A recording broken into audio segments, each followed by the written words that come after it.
ప్రజారోగ్యం మీద ఉంది. కానీ ఈనాడు ఇక్కడ ఉన్నటువంటి తెలుగుదేశం పార్టీ ప్రభుత్వం ప్రజారోగ్యం అనేది అత్యంత ప్రాధాన్యత లేనటువంటి అంశం. ఈవేళ ఇక్కడ ఇన్సిడెంట్ జరిగిందని కాదు, ఇంకొక ఇన్సిడెంట్ అక్కడ రాజమండ్రిలో జరిగింది. నిన్నే డాక్టర్ అప్పలరాజు గారు ఆ ప్రాంతానికి వెళ్ళి వచ్చారు.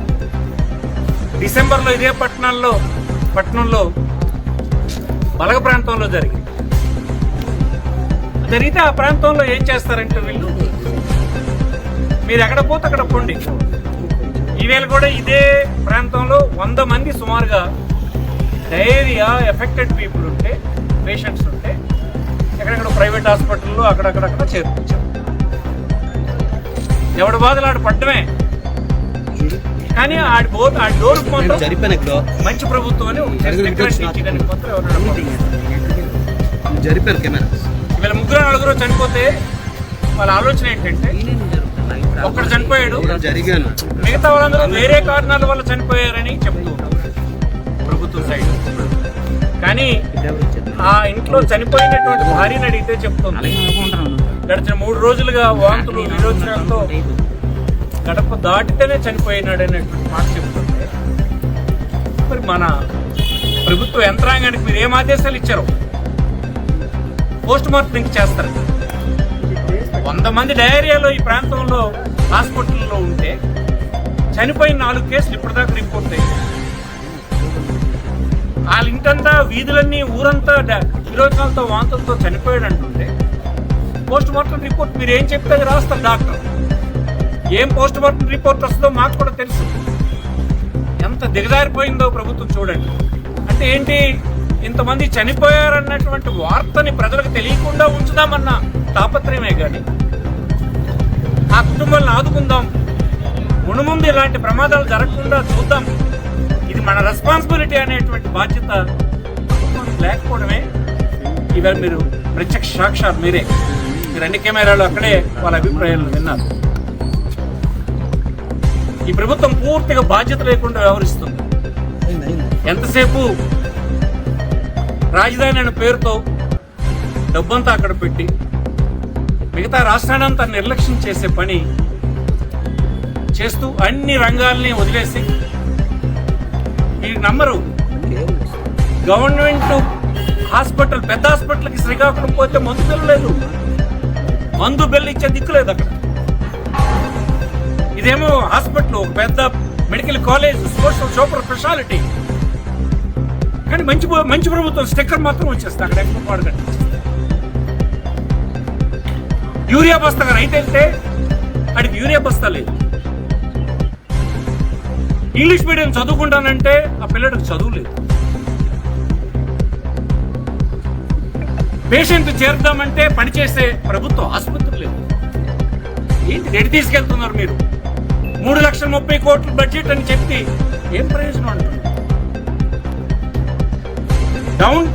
డౌన్ లో ఉన్నటువంటి అత్యంత ఎకనామికల్లీ బ్యాక్వర్డ్ క్లాసెస్ కి, వెనుకబడిన వర్గాలకి, schedule caste, schedule tribe gold money ఏడుస్తూ ఉన్నారు ఈనాడు. మీకు తెలుసా ధాన్యం ధర? కేంద్ర ప్రభుత్వం ప్రకటించినటువంటి మినిమం సపోర్ట్ ప్రైస్ 1,800 చిల్లర ఉంటే 1,500 అమ్ముకునేటువంటి దిక్కులేని పరిస్థితి రైతాంగంలో ఉంది. ధాన్యం పట్టాల్సినటువంటి బరువు 2 కేజీలు ఎక్స్ట్రా దూసుకుంటే అడిగిన 4 లేదు. వీళ్ళకి లంచాలు ఇస్తే చాలు, ఎవడెన్ని పట్టుకున్నా, ప్రజలు ఎలా దోచేసినా పర్వాలేదు అన్నటువంటి అభిప్రాయంతో ఉంది ప్రభుత్వం. కడుపు మండిపోతుంది.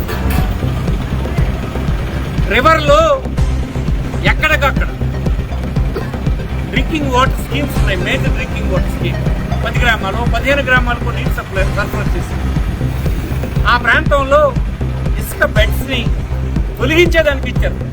సిల్ట్ ఎక్కడ క్లియర్ చేయకూడదు అక్కడ క్లియర్ చేయడానికి అనుమతులు ఇచ్చినారు. ఈ అనుమతి ఎందువల్ల ఇచ్చినారు? ఎవరి వల్ల ఇచ్చారు? మీ ఎమ్మెల్యేనో, మీ ఎంపీనో, మీ మంత్రినో, కాకపోతే మీ లోకేష్ గారు వాళ్ళకి ఫోన్లు చేసి ఇచ్చేయమంటే ఇచ్చేస్తున్నారు. ఇవాళ గార ప్రాంతంలో ఉండేటువంటి స్కీమ్ ఆ 10 గ్రామాలకు ఎర్రటి నీరు వస్తుంది. రేపో మాపో అక్కడ కూడా డయేరియా కేసులు రిపోర్ట్ రాబోతుంది. కానీ యథేచ్ఛగా అక్కడ అనుమతులైనటువంటి ఇసుకెత్తే కార్యక్రమం అక్కడ జరుగుతుంది. ఏంటి దోపిడీ, ఏమిటి నిర్లక్ష్యం? ఏమిటి అన్యాయం? 80 సంవత్సరాల ప్రభుత్వ పాలన తర్వాత, ప్రజాస్వామ్యం తర్వాత కూడా ఇంత అనుభవం ఉందని చెప్పుకుంటున్నట్టు మీరు చేస్తున్నట్టు పాలన ఏంటి? మున్సిపాలిటీని ఒక ప్రైవేట్ వ్యవస్థలాగా మార్చేశారు. ఎవరిని అడగండి, ఇది ప్రైవేట్ ఏజెన్సీ అని అనుకుంటున్నారు. ఎవరు టెండర్లు వేయకూడదు, వాళ్ళు చెప్పినటువంటి వాళ్ళు టెండర్లు వేయాలి. ఇలాగే ఉండేదా జగన్మోహన్ రెడ్డి ప్రభుత్వం ఉన్నప్పుడు? ఇలాగైనా సాగింది, ఇలాగైనా వైద్యం ఉండేది, ఇలాగైనా ఎడ్యుకేషన్ ఉండేది, ఇలాగైనా రైతాంగానికి సంబంధించిన సంస్థలు ఉండేవి. దీనికి మంచి ప్రభుత్వం అనే స్టిక్కర్ తగ్గిస్తారా మీరు? మంచి ప్రభుత్వం స్టిక్కర్ డోర్ అందించడం కాదు, ప్రజల హృదయాల్లో ఉండాలి. ఈనాడు అన్ని ప్రాంతాల్లో ఈ ప్రభుత్వం వైఫల్యం చెందిందన్నటువంటి భావన వచ్చింది. ఉద్యోగులందరికీ మీరు మగుపించి ఏవో చెప్పి గడిచిన కాలంలో ఉండేటువంటి పార్టీ ప్రభుత్వానికి వ్యతిరేకంగా ఓటింగ్ గెలిచారు. ఏం చేయగలిసారు వాళ్ళు? కనీసం ఒక్క డిమాండ్ను మీరు పరిష్కరించగలిసారా?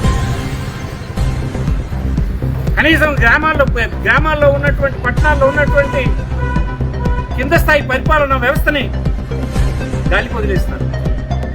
ఇవేమి దృష్టికి రావడం లేదా? 2 సంవత్సరాలు మీకు మించుమించుగా అయిపోయింది. మీకు ఉన్నటువంటి కాలం కేవలం 3 సంవత్సరాలు. ఎన్ని హామీలు ఇచ్చారు? ఒక పట్టుమని 1000 కోట్ల రూపాయలు శ్రీకాకుళం జిల్లాలో ఎక్కడైనా మీరు ఖర్చు పెట్టారా? ఒక ప్రభుత్వానికి సంబంధించినటువంటి ఆస్తి, ప్రజల ఆస్తిని నిర్మాణం చేశారా? ఏంటి విధానం? ఈ అమాయకులైనటువంటి బ్యాక్వర్డ్ ప్రాంతాల్లో ఉన్నటువంటి ప్రజల తాలూగా హక్కుల్ని, రాజ్యాంగమైనటువంటి హక్కుల్ని మీరు ఎలా తొక్కేస్తున్నారో చూసారా? ఇది ఎంత మాత్రం కొనసాగదు. ప్రజల చేతిలో అధికారం ఉంది, ప్రజాస్వామ్యంలో మీ చేతిలో కాదు. మన రాజ్యాంగం ప్రజలకు ఇచ్చింది అధికారం. ఆ అధికారంతో మళ్ళీ మిమ్మల్ని ఎంటబెట్టి ప్రజాస్వామ్యంలో మిమ్మల్ని ఇంటికి పంపించేటువంటి రోజు రాబోతుందన్న విషయం ముందే మీరు గమనించాలని సందర్భంగా మనం చేస్తాం.